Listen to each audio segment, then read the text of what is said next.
Bismillahirrahmanirrahim. Alhamdulillahirrabbilalamin. Wa sallallahu wa sallama ala nabiyyina Muhammadin wa ala alihi wa sahbihi ajma'in. Amma ba'du. Ikhwatal kiram, a'azanallahu wa iyyakum jami'an. Abdullah bin Abbas radhiyallahu anhuma wa anhum ajma'in.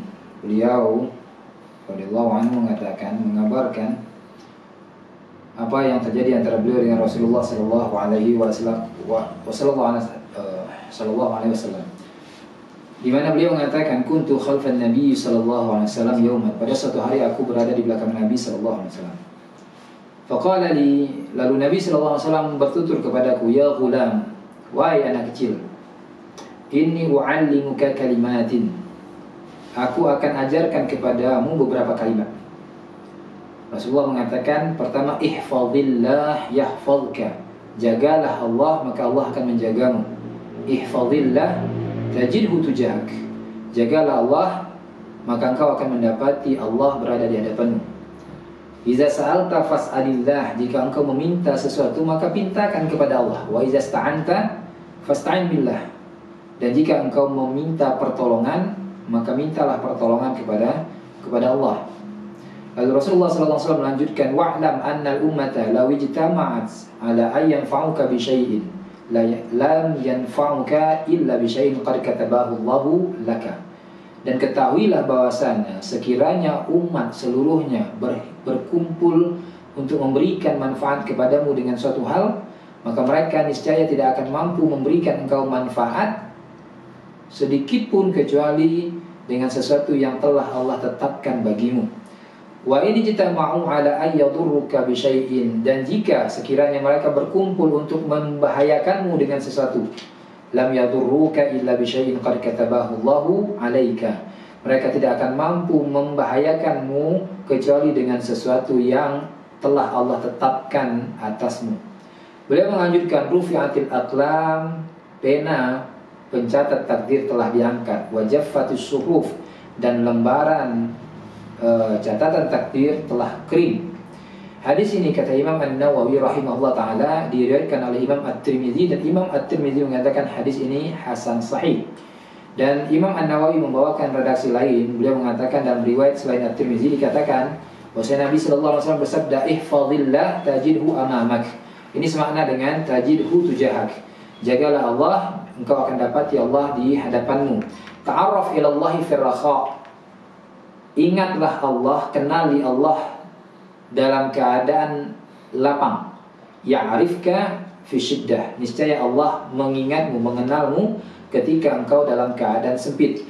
Wa'lam anna ma akhta'aka lam yakun yusibaka, dan ketahuilah wahai ghulam, ya ini Ibnu Abbas tadi, apa yang memang terluput darimu tidak akan mungkin engkau dapatkan, tidak akan mungkin sampai kepadamu. Wa ma asabaka lam yakun liyukhtiaka, dan apa yang memang harus sampai kepadamu berdasarkan takdir Allah tidak akan mungkin juga dia luput darimu.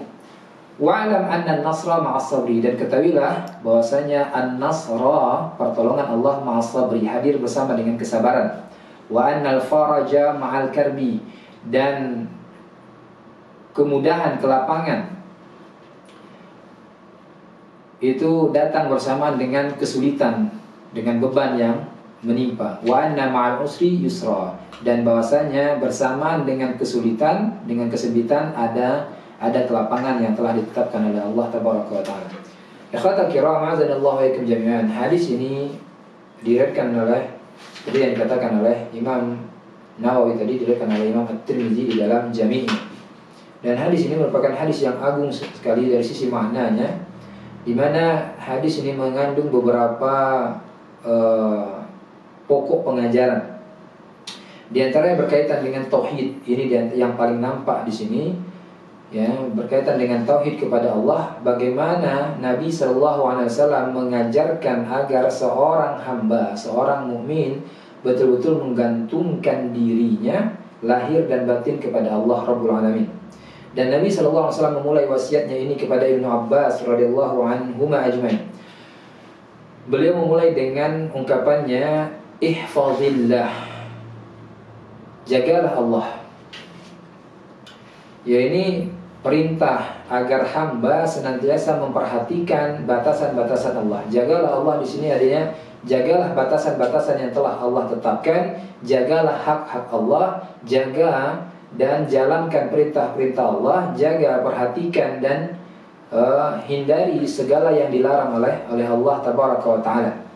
Ya, ini seorang berhenti pada perintah Allah tabaraka wa taala lalu mengamalkannya dalam rangka mentaati Allah, dan dia berhenti pada larangan Allah lalu meninggalkan segala yang dilarang oleh Allah tabaraka wa taala, dan berhenti pada batasan-batasan, ketentuan-ketentuan yang telah Allah tetapkan. Ya, ini dia tidak melampaui apa yang diizinkan oleh Allah, apa yang diperintahkan oleh Allah, dan juga apa yang dilarang oleh Allah tadi. Orang yang melakukan hal seperti ini, maka mereka lah yang dikatakan oleh hafizin, sebagai hafizun, ya, yang dipuji oleh Allah tabaraka wa taala dalam Al-Qur'an, yakni firman-Nya, hadza ma tu'aduna likulli awwabin hafiz. Inilah apa yang dijanjikan bagi setiap orang yang awwab, yang senantiasa kembali bertobat kepada Allah, dan hafiz, man khasyar rahman bil ghaibi, yakni orang yang takut kepada Ar-Rahman, khasyar Rahman bil ghaib wa jaa bi qalbin munib, dan dia datang menemui Ar-Rahman dengan hati yang penuh pertobatan. Para ulama mentafsirkan hafiz di sini adalah orang-orang yang menjaga perintah-perintah Allah dan orang-orang yang menjaga dirinya dari dosa-dosa, ya, dengan bertobat kepada Allah tabaraka wa taala. Ihfazillah yahfazka, yakni Allah, bagi orang yang menjaga aturan-aturan Allah tadi, memberikan perhatian pada hak-hak Allah tadi, ya, maka Allah menjaga dia, yakni Allah tabaraka wa taala, ya, akan memberikan ganjaran sesuai dengan apa yang dia lakukan, ya. Al jaza' min jinsil amal, karena ganjaran itu bergantung pada, ya, amalnya bagaimana. Seperti Allah tabaraka wa taala mengatakan, wa aufu bi ahdi ufi bi ahdikum, maka penuhilah janji-janji yang, ya, maka aku akan memenuhi janji-janji yang, ya, ada pada kalian. Dan penjagaan Allah kepada hamba ini masuk dalam dua keadaan. Pertama, penjagaan Allah bagi seorang hamba terkait dengan masalah duniawiyah si hamba, seperti Allah menjaga badannya, anak keturunannya, keluarganya, dan menjaga hartanya. Allah tabaraka wa taala berfirman, lahu mu'aqibatun min baini yadayhi wa min khalfihi yahfazunahu min amrillah. Ya, Ibnu Abbas mengatakan mereka di sini yang maksud adalah malaikat yang menjaga hamba tadi berdasarkan perintah dari Allah, ya, berdasarkan perintah dari Allah. Ya, ini Allah mengutus malaikat untuk menjaga sejumlah hamba, dan di antara penjagaan Allah, ya, ini penjagaan Allah pada seorang di usia mudanya dan ketika dia dalam keadaan kuatnya. Allah menjaga dia, ya, dia menjaga aturan Allah tadi pada usia muda dan usia kuatnya. Lalu Allah tabaraka wa taala menjaga sang hamba atau menjaga si hamba tadi ketika dia tua dan dalam keadaan lemahnya. Sebagaimana diriwayatkan diantaranya dari Qadhi Abu Thayyib Tahir bin Abdullah bin Tahir, bahwasanya beliau, ya, di antara ulama yang panjang usianya, ya, meninggal dalam usia 102 tahun. Di saat usia yang sudah sepuh ini, para muridnya melihat bahwasanya sang guru, yakni Qadhi Abu Thayyib ini memiliki fisik yang begitu kuat. Bahkan, ya, sebahagian mereka yang muda tidak sebanding dengan sang guru ini. Ditanyakan kepada beliau rahimahullah ta'ala, dan di antara apa yang beliau jawab, beliau mengatakan, hadhil jawarih hafidnaha anil ma'asi fis sighar. Jawarih ini, anggota badan ini, kami jaga dia dari berbuat maksiat ketika kami kecil. Fahafidhahallahu alaina fil kibar, maka Allah tabaraka wa ta'ala menjaganya untuk kami ketika kami tua.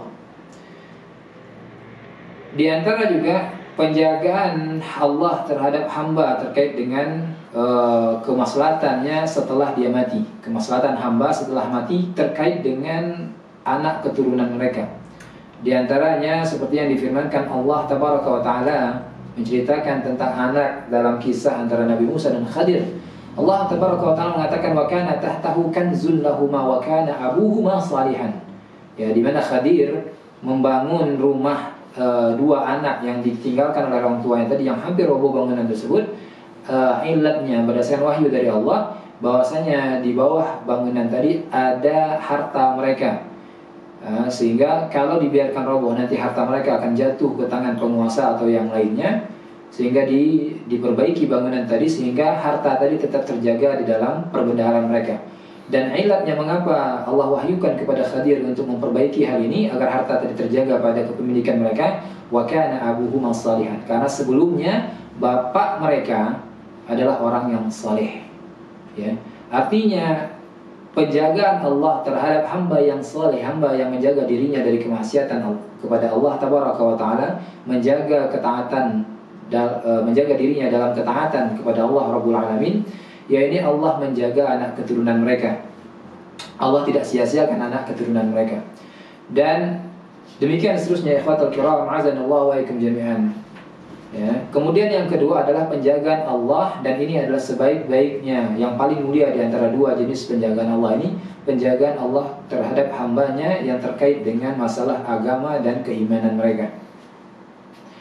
Allah tabaraka wa ta'ala menjaga sang hamba di dalam kehidupan dunianya, menjaga mereka dari syubhat yang dapat menyimpangkan seorang hamba, ataupun dari syahwat yang diharamkan yang memalingkan hamba dari ketaatan kepada Allah sehingga menjadikan dia condong kepada maksiat kepada Allah.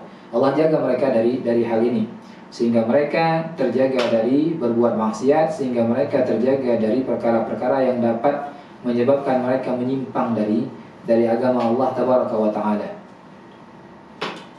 Maka Allah tabaraka wa taala menjaga seorang mukmin yang menjaga ketentuan-ketentuan Allah, batasan-batasan Allah, menjaga perintah dan larangan Allah, menjaga halal dan haram dari apa yang dia ambil dari rezeki Allah tabaraka wa taala. Dan demikian Allah tabaraka wa taala mengatakan, kadzalika linasrifa anhu as-su'a wal fahsya innahu min ibadinal mukhlasin. Demikianlah kami palingkan darinya keburukan dan kekejian. Mengapa demikian? Karena dia termasuk hamba-hamba kami yang mukhlasin, yang ikhlas dalam menundukkan dirinya kepada Allah tabaraka wa taala.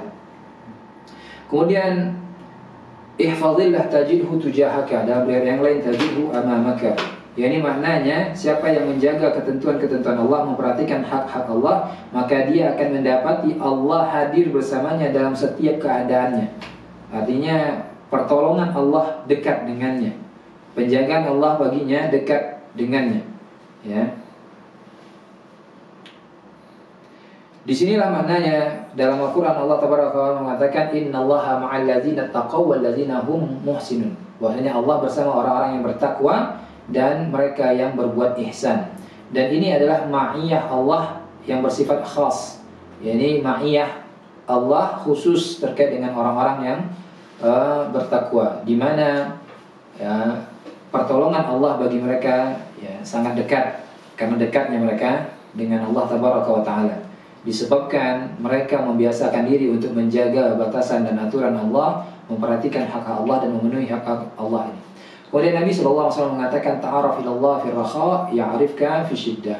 Bahwasanya seorang hamba jika dia bertakwa kepada Allah, menjaga batasan-batasan Allah, memperhatikan hak-hak Allah, dalam keadaan dia terhimpit suatu hal yang menyempitkan kehidupannya, menyempitkan dadanya, maka Allah tabaraka wa ta'ala dengan sebab itu ya akan memperhatikan apa yang menjadi kebutuhannya dan hajatnya ketika dia memang ya dalam keadaan sempit, dalam keadaan tertekan. Maka Allah selamatkan dia dari hal ini. Dan ikhwatal kiram, azanallahu wa iyyakum jami'an,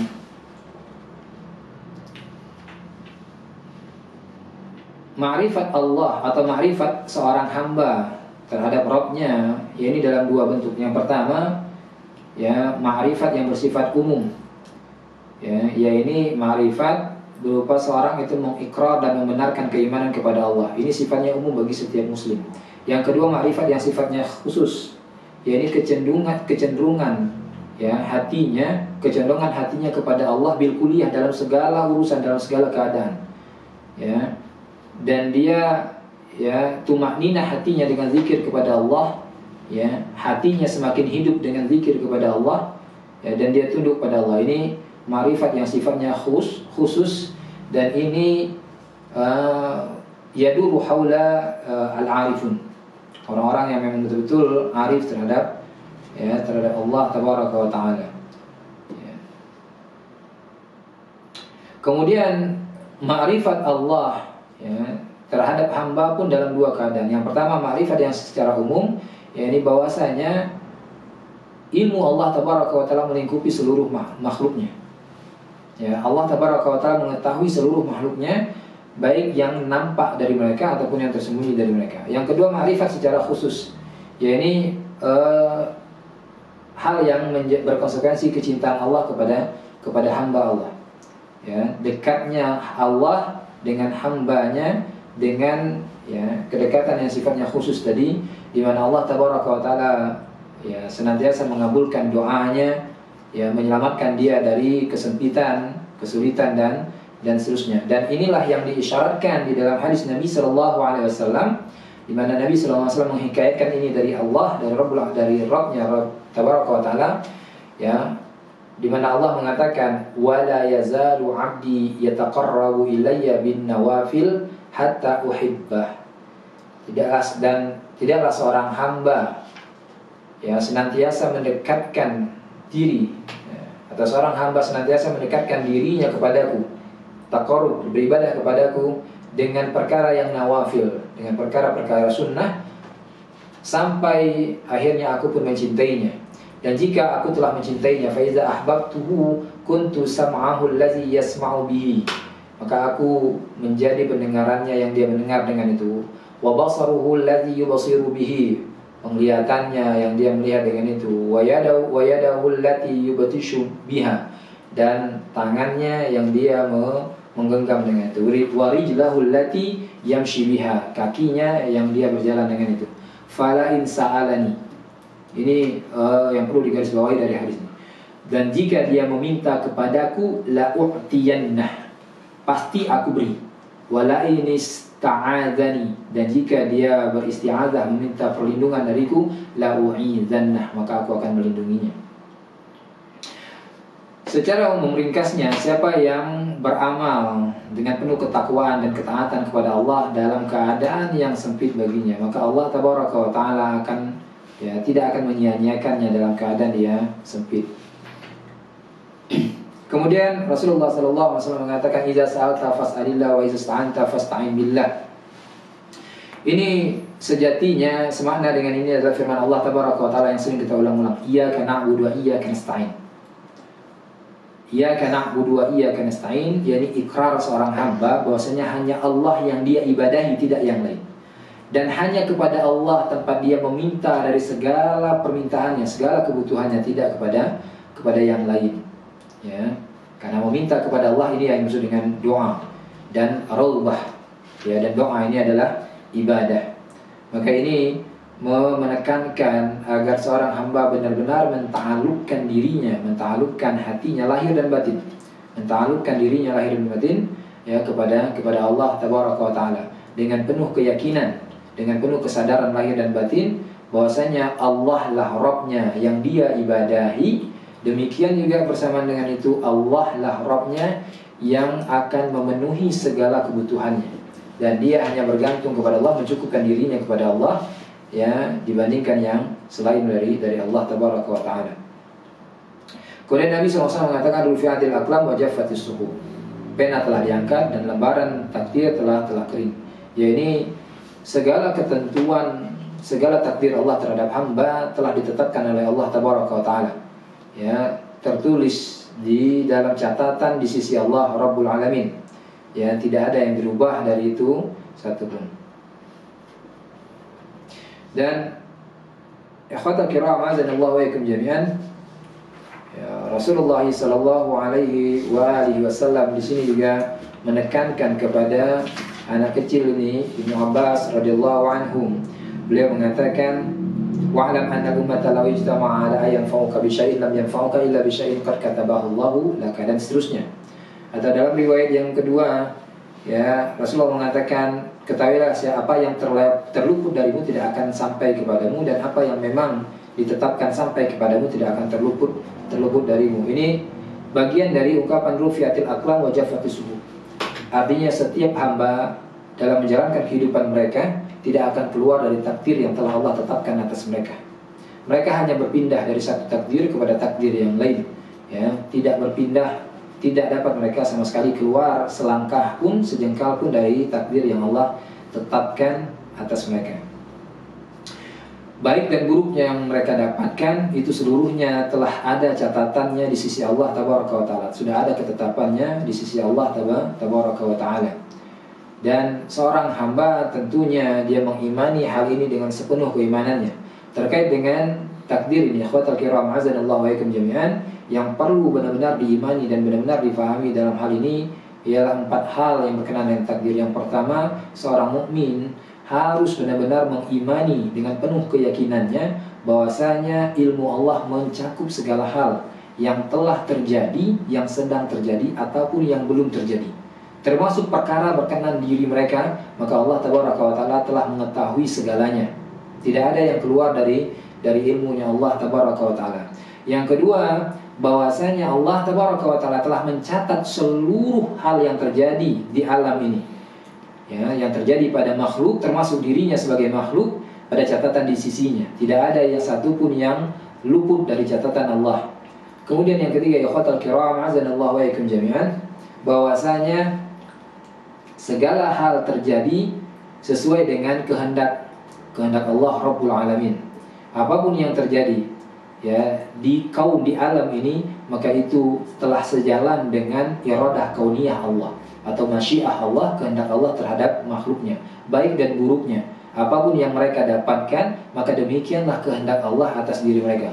Kemudian yang keempat, benar-benar seorang hamba itu meyakini dengan penuh keimanannya bahwasanya seluruh alam ini, termasuk dirinya dan apa yang dia perbuat, adalah makhluk bagi Allah. Artinya seluruhnya adalah ciptaan Allah Rabbul Alamin. Tidak ada sesuatu pun yang terjadi di alam ini dengan begitu saja. Tidak ada sesuatu yang terjadi begitu saja tanpa yang bukan bagian dari takdir Allah Tabaraka wa Ta'ala. Tetapi seluruhnya telah ditetapkan oleh Allah Tabaraka wa Ta'ala dan berada dalam ilmunya Allah Rabbul Alamin.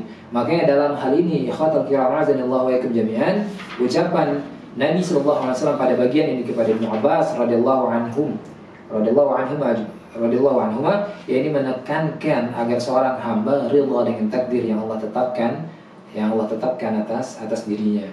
Ya, tidak ada jalan bagi seorang hamba untuk keluar. Maka dia mestilah ridha, kemudian dia mestilah bersabar dengan setiap apa yang terjadi atas dirinya, karena itu harus benar-benar difahami bagian dari apa yang telah Allah tetapkan. Dan setiap yang Allah tetapkan atas dirinya, tentunya Allah mengetahui apa yang baik untuk hambanya dan apa yang buruk untuk hambanya. Maka 2 derajat ini, derajat ridha adalah, dan kemudian derajat sabar, 2 derajat yang harus dimiliki oleh seorang hamba dalam dia kaitannya mengimani takdir Allah Rabbul Alamin. Pertama, dia harus ridha dengan apa yang terjadi, kemudian dia harus bersabar dengan apa yang terjadi pada dirinya. Kemudian Nabi SAW mengatakan, fa inna ma'al usri yusra. Dalam setiap kesulitan pasti ada kemudahan yang Allah berikan. Allah Tabaraka wa Ta'ala mengatakan, saya ja'alullahu ba'da usrin yusra. Allah akan jadikan setelah kesempitan, setelah kesulitan itu ada kemudahan bagi hambanya, ya, seluruhnya. Dan Allah Tabaraka wa Ta'ala mengatakan, wa may yatawakkal 'ala Allahi fa huwa hasbuh. Siapa yang bertawakal kepada Allah, maka Allah lah yang menghitungnya. Dan Allah mengatakan, yang bertawakal kepada Allah, Allah akan berikan jalan keluar dari setiap permasalahannya. Maka permasalahan di sini bagi seorang hamba adalah bagaimana dia menerima segala takdir dari Allah tadi dengan penuh keridhaan, kemudian kesabarannya, dan kemudian yang terakhir dia yakin bahwasanya Allah Tabaraka wa Ta'ala akan menyiapkan segala yang baik bagi dirinya di balik segala itu, di balik hikmah, di balik takdir yang telah Allah tetapkan tadi. Maka tugas seorang hamba dalam hal ini adalah menjalani kehidupannya sesuai dengan koridor yang telah Allah tetapkan, tidak keluar, tidak melangkahi ketentuan-ketentuan Allah tadi, dan dia berbaik sangka kepada Allah, bahwasanya Allah tabaraka wa taala tidak akan menyia-nyiakannya, tidak akan menelantarkannya, tetapi Allah tabaraka wa taala betul-betul akan mengurusnya, mengaturnya dan memberikan tempat yang terbaik bagi sang hamba tadi sesuai dengan apa yang menjadi haknya dalam ketentuan Allah setelah dia memenuhi segala hak-hak Allah tadi. Wassallallahu ala nabiyina Muhammad wa ala alihi wasallam. Wallahu ta'ala alam. Assalamualaikum warahmatullahi wabarakatuh.